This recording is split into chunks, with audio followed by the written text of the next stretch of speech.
She's a professional performance artist and publisher. Janet has edits 2 literary magazines while running Scars Publications, and the links are in the program. She has 90 plus books published, poems, prose, novels, and art. Has sung in 3 bands, has shows around the country, and her CD releases, over 40, appear on iTunes and other online vendors. Starting in 2010, Janet is still hosting the Gallery Cafe, Chicago Open Mic Poetry, and there's poetry, video, podcast. It's open mic plus the feature. It's a wonderful place to go every other Wednesday. I really recommend it. Let's give a hand to Janet.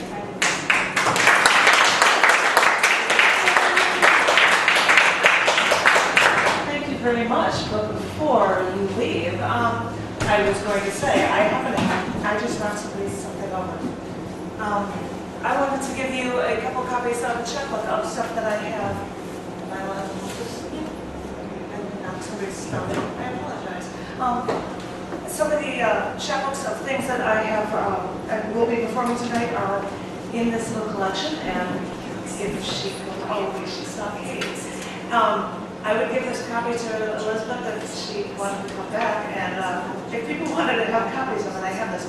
To let you know, back in '09, I met the Ha-Man of South Africa, Francois LaRue, when he set up music for poetry of mine for a show that we were doing. A phenomenal musician that travels regularly, and actually just 2 days ago he was in Chicago, and he talked to me a lot about this most recent project I was working on, which was to write poetry, believe it or not, for every element in the periodic table.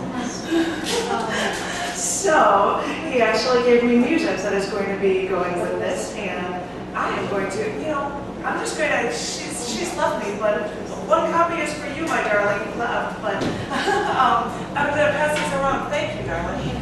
Just let somebody have them. I only have 3, so. Anybody want to follow along? Anybody want to follow along? I know the Bobsters like but thank you very much. And so he gave me music that I have set with these. And yes, I have tried to make them actually do talk about connections around the world, as well as some humor with some interplanetary talk as well in there. So the music that you're going to be hearing is from Francois, and it's actually called Entering the Runes. I'm just going to let this music run in the background between all of them. And I'll try to keep the titles and everything short in between them. But this first one, each one's going to have a number. It is number 25 in the periodic table, and it's manganese. And I hope that this will be appropriately done.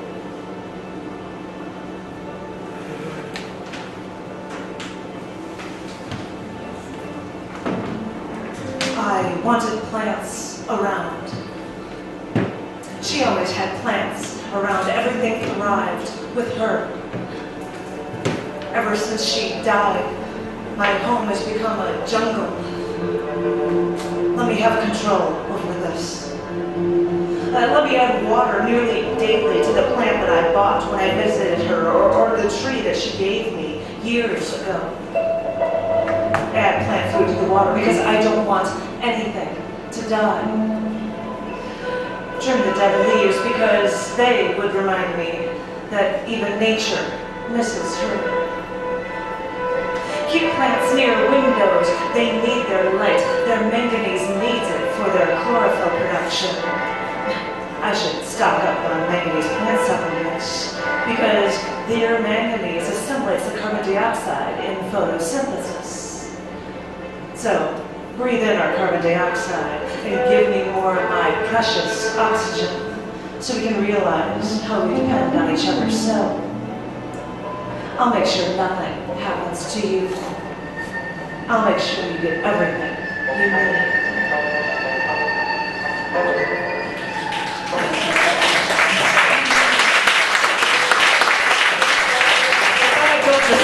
Looking. The periodic table, thank you, message on there. This next one, for my global talk is actually the second heaviest element in the periodic table. It is 117. It is so rare that they don't even have a name for it yet, so they get the Latin name 117.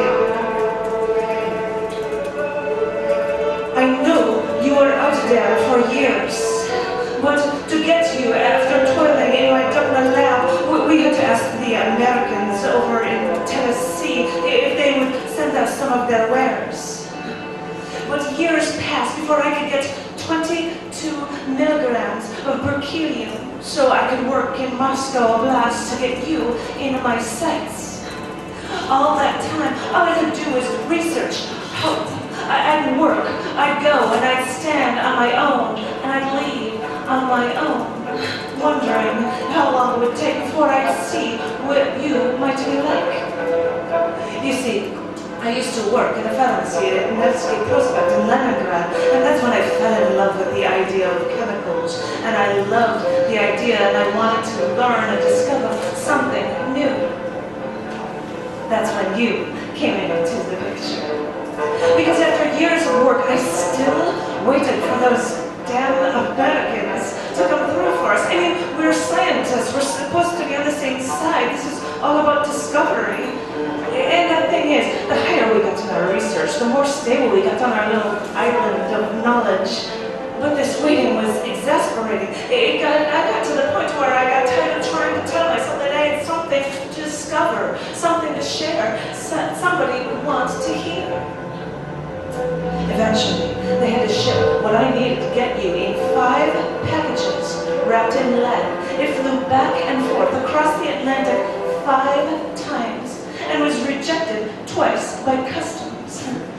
But once I got what I needed, oh, you were just about the heaviest thing I could imagine.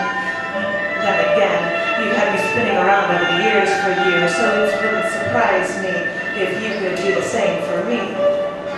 So I'd work while listening to the radio, and active actions from you would come to me in short bursts.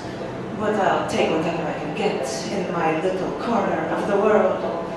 This is research, and this is what I do to learn what I can from you.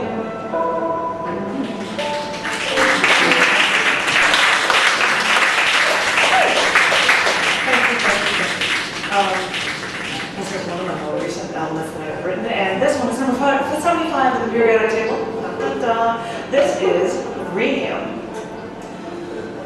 Okay, so I've been researching these elements in the periodic table, and when I get to rhenium, named for the Rhine River, by the way, I was kind of stumped.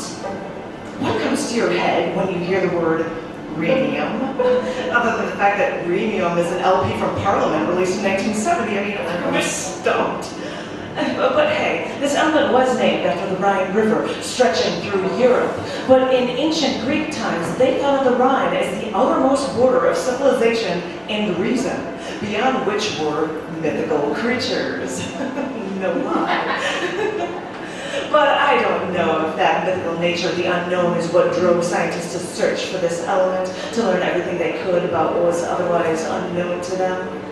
I mean, Mendeleev, the creator, as we know of the periodic table, he postulated this element's existence, but it wasn't found in his lifetime. And it was later predicted by an English physicist in 1913, but it still hadn't been discovered.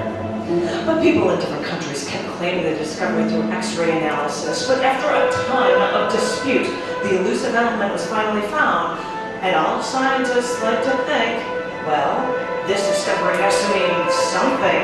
I mean, we have to use this discovery for something so that people will appreciate our precious work. Well, they found out that rhenium, now that airplanes are being used more and more for both vacationers and business travelers, that it could be used with super alloys to make jet engine parts. Well, I guess that's cool for the jet setters out there. But people figured out that putting lead, after they figured out that putting lead into high-performance fuel might not be good for the environment, or for people, they found that rhenium could be a catalyst for making lead-free high-octane gasoline. Since we now have the means to travel faster and farther, thanks to rhenium in part, by the way, we might not think of the Rhine as the edge of our existence, with anything beyond it being so mysterious.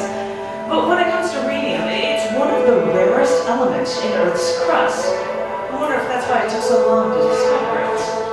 And because of its radioactivity, it's used in the treatment of liver cancer and maybe pancreatic cancer too. But with the skyrocketing price of this rare element, scientists still worry about the potential toxicity of rhenium. So, maybe, like the mythical creatures beyond the Rhine the Greeks foretold, maybe, after discovering rhenium, maybe we should be looking at both the bad and the good that can come out of this rare, but radical and remarkable rhenium.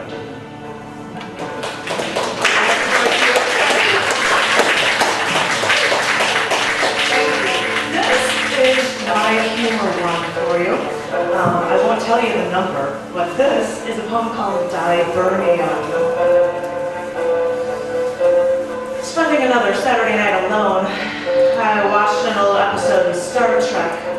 In this episode, Captain Kirk, McCoy, and Sulu were beamed down to a planet with no magnetic field. After the Enterprise disappeared from their sensors, Kirk hears Sulu say, "The basic substance of this planet is an alloy of dibernium osmium." And my brain stopped when I heard this elemental scrap. I racked my brain. Wait a minute. I know osmium is the densest metal in the periodic table, but dibernium? I know Star Trek mentions many elements and isotopes when they talk science. Hydrogen, its isotope deuterium, transparent aluminum, even dilithium, which scientists are trying to use now to boost speed for long-distance space travel. So I had to research this elusive dibernium. Now, the Memory Alpha at Star Trek Wiki confirms that an abandoned Kalandan outpost was built on an artificial planet composed of a dibernium osmium alloy. And according to the Starfleet Medical Reference Manual, the element dibernium had the symbol DB, atomic weight 319, and atomic number 122.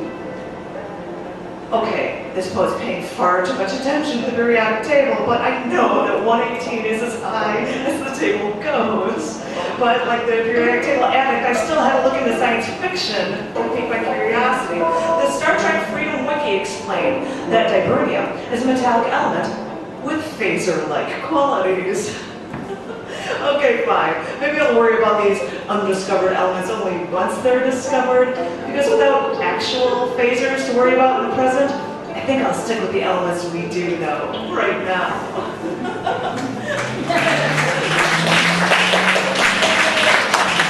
It's tricky when you're hearing periodic table stuff, you start hearing these things, what? Oh, wait, what is that? Lots of research is scary. But I would like to share with you the last periodic table poem I ever wrote. It's the second to last piece here tonight, and this is 107 in the periodic table. This is Boreum. This isn't boring. I mean, you won't be bored with details. Anyone interested in different kinds of attraction should listen close. Because boreum isn't boring if you find fusion fascinating. Think about it for a minute. What are the conditions that bring two bodies together so they join to create something new? Think back to the time of year when you had met people that you later dated. Was it in the summertime when the temperature was high and you were feeling all hot and bothered when you saw that special someone that you were instantly attracted to? Maybe you were taking a break from school or going to the beach to relax, make yourself look just perfect for that one chance encounter that would lead to so much more. I hate to tell you this, but that hot weather attraction is a lot like hot fusion. Chemically speaking, after atoms are split apart, fusion is the art of getting different parts to come together to create something new. The sun's a natural fusion reactor. Nuclear reactors perform fission to split atoms. Nuclear fusion, or hot fusion, uses all of its energy to slam those unlocked atoms into each other. Because once they're separated at these high speeds, their parts can create new elements or isotopes. And this is how science discovers synthetic elements. But sometimes that attraction can come not when the temperature is sizzling hot, but when things seem bitter cold and warm bodies have a tendency to group together to conserve their heat. I suppose you can say I am bonded with someone now. And when we met on a train commuting from work, it was the middle of January in a cold Chicago winter. I was fully adorned in a winter coat, a hat, gloves, a headband for my ears, boots, a scarf covering my face. Who knows, maybe that not so hot weather gave us more of a reason to bond, since it was only 3 months after we met that we were engaged to be married. And I hate to say this, but scientifically, there's a method of fusion for this as well. Cold fusion is technically the fusion of things merely at room temperature and not after nuclear super excitement. And as I said, I don't want to bore you with the details, but there are a lot of ways fusion like that can help in the discovery of new elements, like borium. Because back in '81, element 107 was discovered after bombarding Bismuth 209 with the accelerated nuclei of chromium-254. They only produced 5 atoms of borium-262, but man, they were excited. They were so attracted to this one man, Niels Bohr, that they wanted to name their element Niels Bohrium for the Danish physicist. But wait, Russian scientists originally wanted to name the element 105 Niels Bohrium. So the Germans here at 107 said, hey, we wanted to give props to Niels Bohr for his work in cold fusion, since that's what we used in the discovery of this element. So the Russians relented, but the element naming commission said, wait a minute, we have never named an element after the full name of anyone. So after they temporarily gave it the name Unmilseptium, UNS then for 107, they later settled for just the last name and crowned this little gem Bohrium. And yeah, there are tons of isotopes of borium from all that atom smashing and bonding with half-lives of a quarter millisecond to 90 minutes. But there aren't many atoms of this stuff, so all its properties are only extrapolated from knowing its place in the periodic table. But knowing still that I'm going to start that sentence again. But still, knowing how fusing things together is the only way to make this new element, that makes you put a whole new spin on bonding, attachment, creating something new that almost puts a glimmer in your eye and makes you smile again.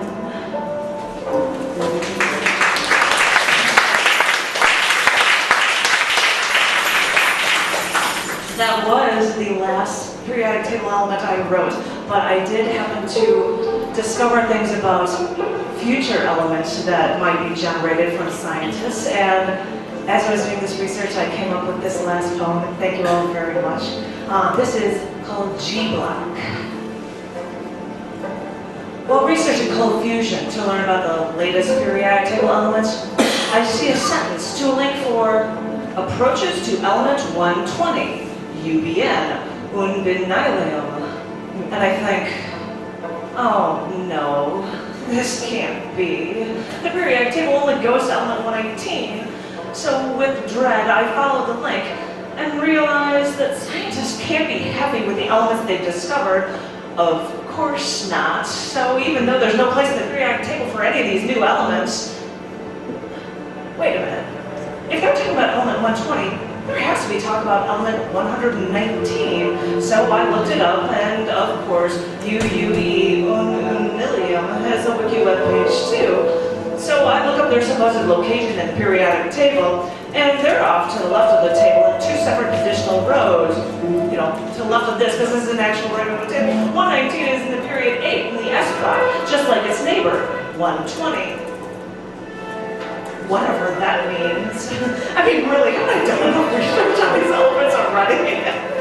But I looked at it, wait, they said it's just to the left of hydrogen, which is also in that S block. So in the periodic table, it contains 4 blocks, S, P, D, and F blocks, giving you details about the atoms therein. But then I see a link there for the extended periodic table.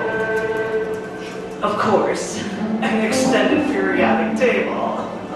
So I look, and because all of these are super heavy elements, the theoreticians, including people like Seaborg, who theorize about many of these now postulated elements, they drop this new set of 12 121 and up elements into the G block. Yes, the G block. Ask any prisoner in the G block and they'll swear the prosecution made everything up to put them behind bars. And I wonder if all these elements, which are still undiscovered, how much of these G block elements are the chemists really actually making up? But as far as they can hypothesize, this G block in the periodic table contains 18 elements with partially filled G orbitals in each period.